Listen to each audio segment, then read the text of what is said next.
I'll introduce you. So I am here with Republican Party 2026 candidate for U.S. House Texas District 33 general election, Payton Jackson. How are you doing? I am doing great. I am blessed and highly favored. How are you? You most definitely are, and I'm really inspired about your run for Congress. What inspired you to run for Congress, and what unique perspective do you believe you bring to the race for Texas 33rd District? So, what got me involved initially was me identifying a passive politician. And I want to say what makes my run or what makes me different is that I'm not a career politician. I plan to get in, solve some problems, and get out. Yeah, it's beautiful because I feel like so many people do make it a career. Can you share a pivotal moment from your personal or professional life that most shaped your political philosophy? That most shaped it.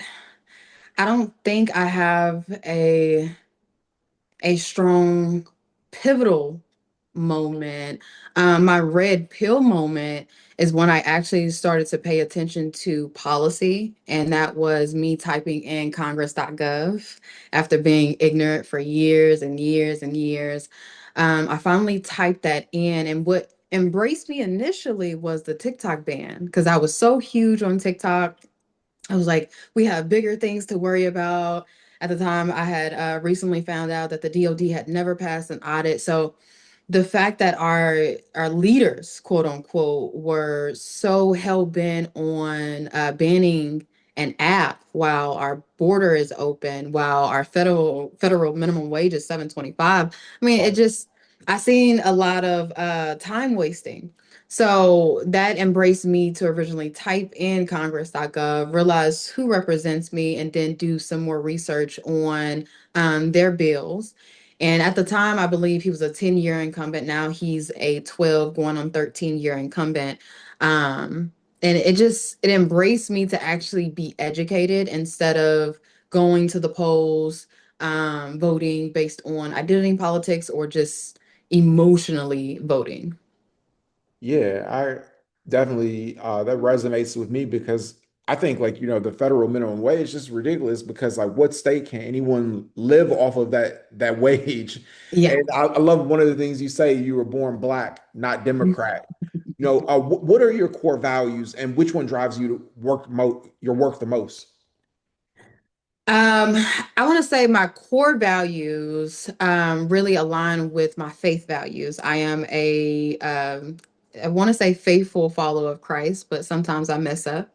So those are really my core values is following the good Lord.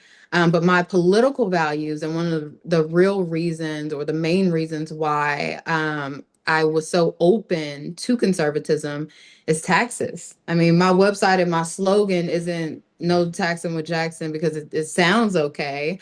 But I genuinely believe that taxation is death, from property taxes all the way up to income taxes. Yeah, most definitely. How do you define leadership and what would being a truly effective leader look like for Texas constituents? I define leadership. I want to say the number one thing for leadership outside of honesty and transparency is facing the issue head on. And currently, we just wrapped up with the Democrats fleeing the state. So, in my eyes, they did the complete opposite of leading their constituents. But from what I know this morning, they actually had a quorum. So that's one of the talking points that I'll definitely use on the campaign trail is District 33, I promise not to flee. You mentioned earlier your campaign slogan, no taxing with Jackson. Can you explain what led you to make tax reform, including no tax on income, the center of your platform, and how would this impact families in District 33? Absolutely. So initially, I started saying no taxing with Jackson because I was recently introduced to real estate investing. Once I realized the hurdle that property taxes embraces, especially for people who homestead their property, it was just, it kind of woke me up because we pay cities and counties like Dallas and Tarrant County thousands of dollars a year just for our politicians to completely waste that money. For instance, I just found out, I believe yesterday or 2 days ago, that the city of Dallas has an allowance every month for $1,000 for a car note. And when I go into these districts and I knock on doors, they say, "Oh, you're the first candidate or you're the first politician to actually knock on my door." So if you are unable or unwilling to at least knock on the doors in your district, why do you need a car? And it's not that major because it's only $1,000 a month, but that's for each member. So that's 14,000 a month for all of the members, roughly 200,000 a year, and it's insane. It's insane. So at what point in time do we stop wasting taxpayer money? But what I would like to see is for homesteaders to be completely tax free. I'm not here to look out for the mom and pop landlords. I'm not here to look out for companies like BlackRock that own investment property in residential neighborhoods. I'm not here to look out for them. My main concern is the people who homestead their properties. Now, since I'm going for a federal seat, I don't really have a say so in that anymore. So I'll leave that to state reps and our governor. But my plan as far as income tax and eliminating that is supporting the current bill, which is HR 25. I do want to tweak it a little bit, but income tax was supposed to be temporary. And the fact that our federal minimum wage is $7.25, the fact that we are taxing something like that is just is insane. So I would like to eliminate income tax starting from the bottom up because as of right now, with the minimum wage being $7.25 in the DFW area, in order to afford a an average rental, it's $1,500 a month. That's $4,500 that you would need to qualify for that rental because you need to make three times that amount, which equals out to about 54,000 a year, and that's not minimum wage. So at what point in time do we the people stand up against taxes again? Because we as a country have already done that. It's just we need more people to stand up against our leaders. Yeah, most definitely. Housing affordability is a pressing issue. What innovative steps would you promote to address both affordability and fairness in housing taxation? Education. So I mentioned before that I am a real estate investor, and I was able to jump into real estate by using my Pell Grants from my senior year in Oh, college. wow. What most people don't know is we have untraditional routes into real estate, like subject to tax lien, foreclosures, owner financing is one of my favorites. But it's just education because we have the resources, we just don't know about them. For instance, every major county in the state of Texas that I know of, they hold an auction every first Tuesday of the month.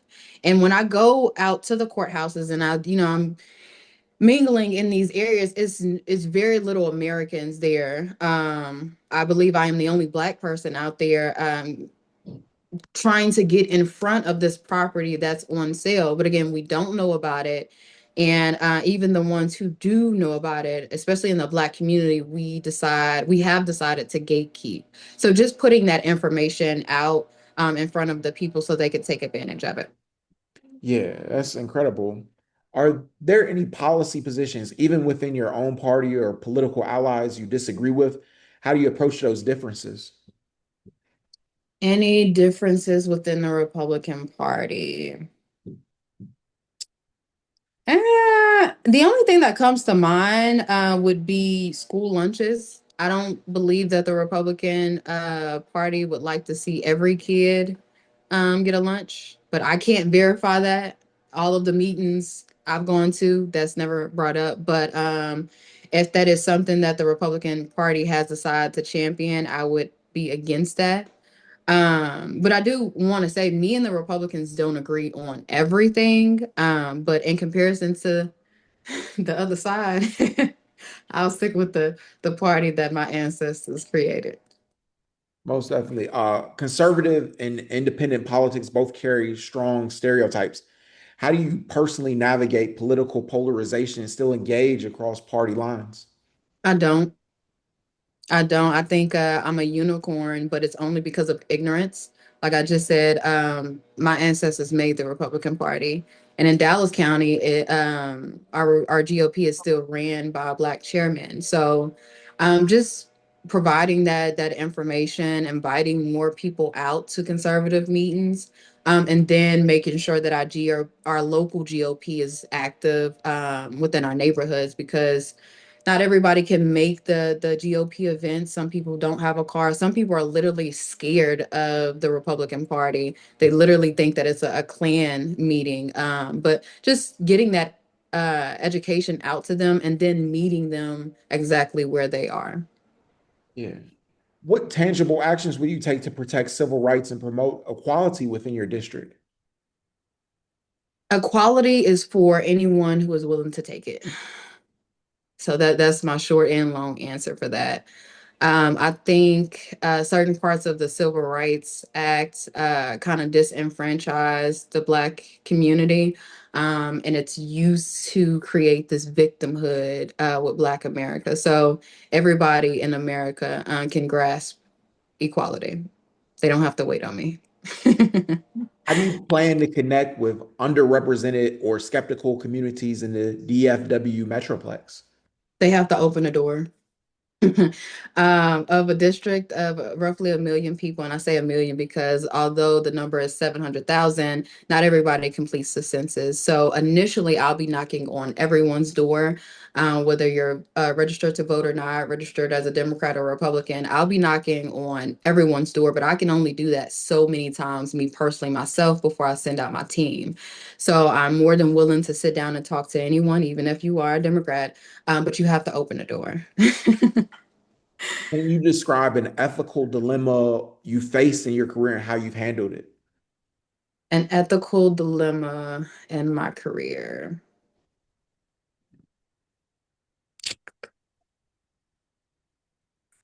No, not really. I'm a very blunt person. Okay. It's either I'm gonna do it or Yeah, not. yeah, you definitely, I get that from you. Like, you definitely have that vibe. Like, what do you Very consider blunt. your greatest professional achievement and why does it matter to your campaign? My greatest professional achievement, I would have to say my real estate. And I thought about it when you asked the ethical question because, and I love my mother, but I have to use this. When I I got pregnant at 19, but I had my son at 20. But when I was pregnant, being a bearing mother, you qualify for certain things. You get to jump in line in certain wait lists. She begged me to get on the waiting list for Section 8, and I knew somewhat of how the system operates and how it's structured.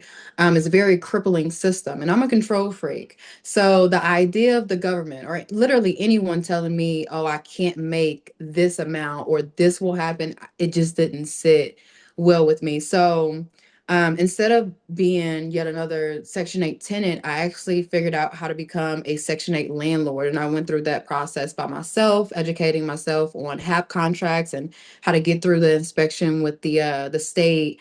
And that was all after the legacy of redlining. Like I could have played the victim and talked about how redlining stopped my mother or her mother from purchasing a property. But the fact that I was not only able to acquire property without going to a bank, which is a huge misconception in this country, acquire that property and then turn it into an asset without anyone holding my hand, and then expand on that, creating passive income, not just for myself, but for my family. After all of the victimization, I'm very proud of that. And it's something that I definitely want to champion or that I'm going to champion within my administration because housing is one of our biggest expenses. So instead of trying to put a cap on rent, which will never happen, instead of trying to put a cap on rent, what I would like to see is all of that information and all of these resources provided to the American people. Because when I go to these auctions for real estate, very little Americans there. And if we know that we can't make more land, why not hone in on this subject, especially in the state of Texas where you don't even need a license to build. So, to answer your question, I won't go on a long rant, but I'm very proud of my work in the real estate field. Yeah, that's incredible. That's very inspirational. Something I didn't know about you, and yeah, I'm inspired. If Thank you. when you're elected, what would be Yes. your top priority in the first 100 days in office, and what would success look like for you? So my first 100 days, number one thing on my list is the income taxes. Now we got a big win with the big beautiful bill, with the no tax on tips, no tax on overtime, and that's great. But our president needs more help from Congress. So the number one thing on my list would be the no tax on income starting from the bottom up. And what would success look like for me?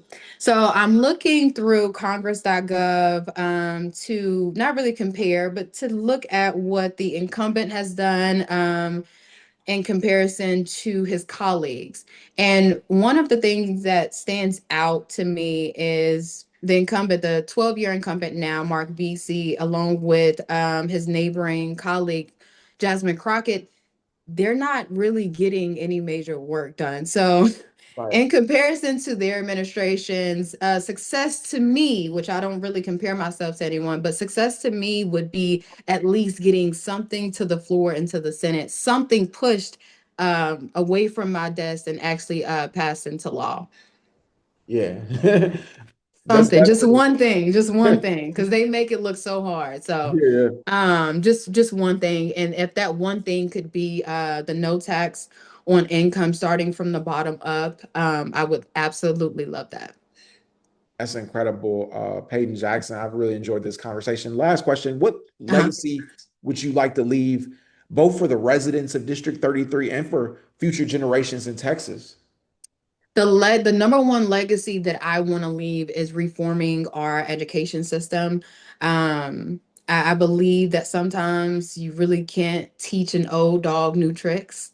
So I really want to hone in on the high schoolers, especially in my area, introducing them into real estate and getting them committed to at least one property before they sign up for a 4-year degree. You fill out a FAFSA, you can easily get $100,000 for a 4-year degree, but that degree doesn't come with any guaranteed job or income. So if I can put real estate in front of these kids and have them construct a duplex and them live on one side and rent out the other, creating passive income, and then channeling that and sending that over to infinite banking, creating their own source of passive income, and changing the state of our welfare system, I that would do it for me. I would be ready and I would call it a quits. That would do it for me to break this crippling system that has been normalized, not just in a Black community, not just in West Dallas, but in this nation as a whole. I would love to see something like that happen. Most definitely. I'd love to see it as well. Peyton Jackson, I'm encouraging everyone who sees this interview that can, to vote for you November 3rd, 2026.